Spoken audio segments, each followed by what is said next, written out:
friends, it's Rana, and exactly 1 year ago, I started a year-long book buying ban where I suddenly decided that I want to stop buying any books for a whole year for two reasons. The first one is to save some money, which I didn't save any at all.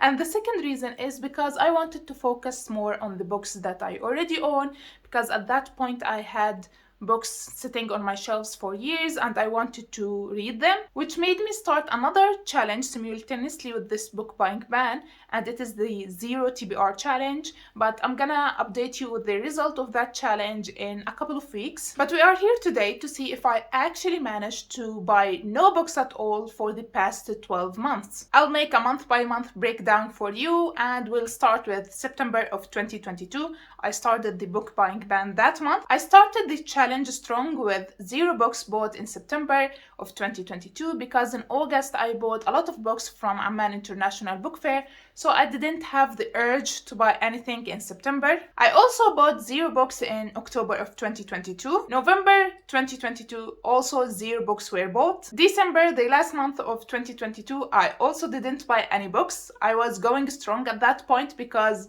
I didn't want to buy anything. January 2023, the first month of the year, and I bought no books. As for February of 2023, it is my birthday month. I didn't buy any books. I just bullied my family to buy me birthday presents that are books that I picked. They were gonna buy me birthday presents anyway, so why not buy me something I already want? So I made them buy me books. The 3 books I forced them to buy me are Frankenstein by Mary Shelley, Harry Potter and the Prisoner of Azkaban, and The Body Keeps the Score by Bessel van der Kolk. It was the midpoint of the book buying ban and I felt proud not buying any books for 6 months, so I didn't see any problem asking them for books for my birthday. So yeah, I count them 0 books bought in February. For March 2023, 0 books were bought. The same thing for April of 2023. As for May, I also bought 0 books that month. Now for June,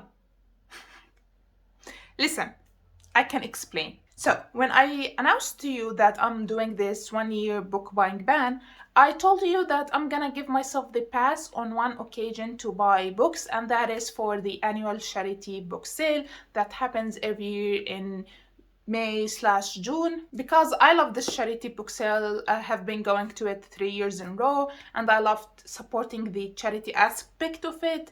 They sell second-hand books for very, very cheap, and it is held by a sweet old lady, and all the revenues of that charity book sale go to an old people's house. So I really loved supporting that case and that aspect of the book sale. However, May ended with no charity book sale, and the first 2 weeks in June ended too, and there was no book sale, and I was losing hope that it's gonna happen, and there was no hint at all that it's gonna happen because the sweet old lady that holds this charity book sale doesn't have social media, and we get to know about it every year by people who knows her and by Bookstagrammer, other people who reads on Facebook. Absolutely no one said anything about the book sale on Facebook or Instagram, and I really was looking forward to it, so I felt a little bit sad.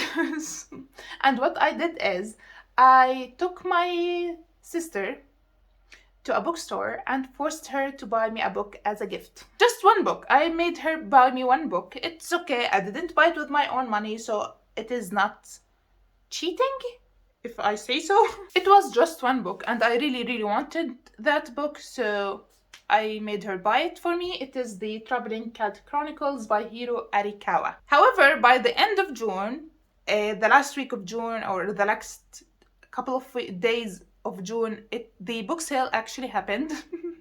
I got to know that it started by another Bookstagrammer, and I was so very happy and over the moon because it happened, and I went to it expecting that I'm gonna buy like 5 books like I do every year, and I ended up buying like 18 books.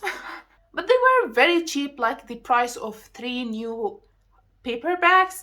So no much harm was done financially, and I already gave myself the pass on this one, so it didn't count for the book buying ban, it didn't count as breaking it. So 0 books were bought in June. My challenge, my rules.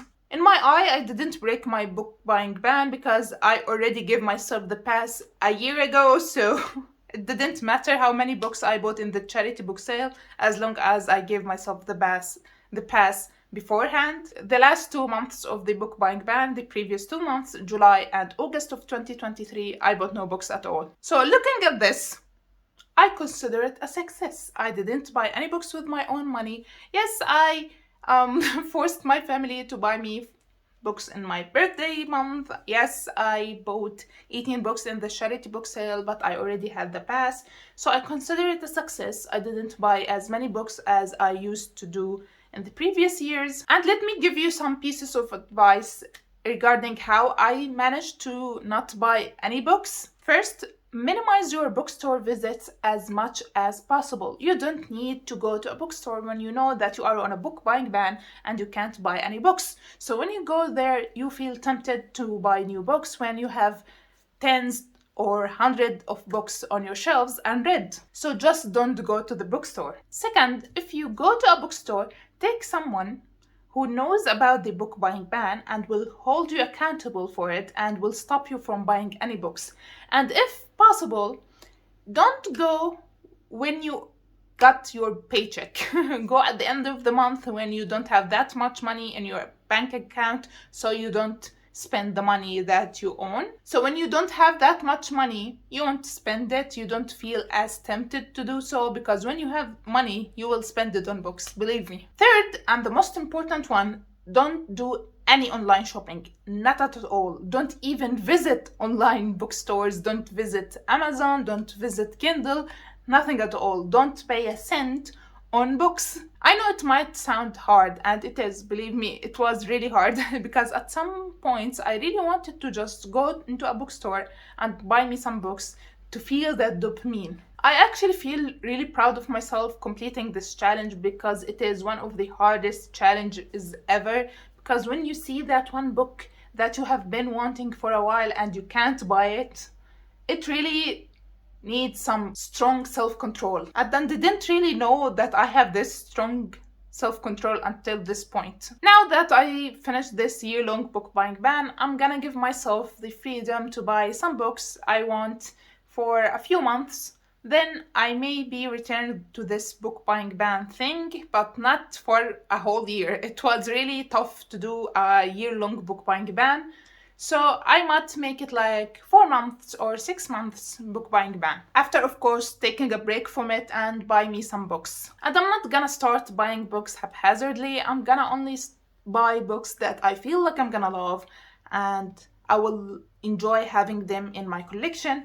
Other than that, I'm not gonna go crazy buying books. I highly recommend that you go on a book buying ban of some sort. It doesn't have to be this long as the one I did, but I really recommend that you do a book buying ban and stick to it, because I'm really tired of seeing video titles like books I bought on my book buying ban. Oops, I bought more books on my book buying ban. Like, girl, just go on a book buying ban and stick to it. So that's it for today's video. I hope you enjoyed it. Please subscribe to see my future videos and I will see you next time. Bye!